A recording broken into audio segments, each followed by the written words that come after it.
What brought you out here today? Yeah, so my god sister owns and runs a company where we make natural and organic skincare called Coco Lean, and she's been in business for 13 years. But she also has a small family farm in Greensboro, North Carolina, where we actually plant and grow ingredients that we put into our skincare products. So things like rosemary, lavender, and comfrey. So we just want to learn more about that aspect so we can grow more quality crops and increase and expand our business. So I have, and my business partner have started growing mushrooms on shiitake logs, and we are expanding our farm. And we do a farm, a Back Row Family Farms, PHARMS, all medicinal type things. So we are getting ready to put up our high tunnel that we got through the NCRS program for growing ginger root.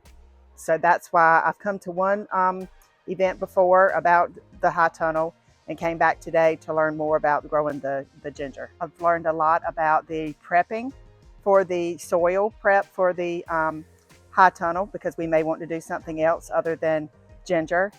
We're thinking about turmeric and peppers, which is something else that was touched on today.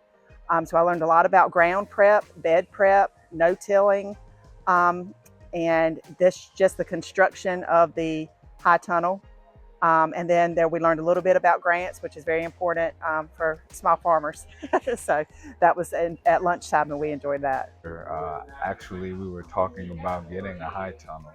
And so this actually helps out a lot because one of our, I think our niche crop is going to be bitter ginger. And so the ginger part of the high tunnel program actually helped out a lot.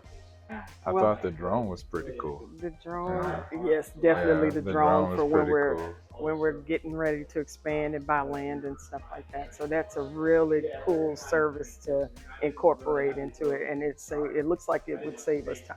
Yeah. I enjoyed learning how to make sauerkraut because that was something my husband has been asking me to do. And learning things about canning and just meeting people.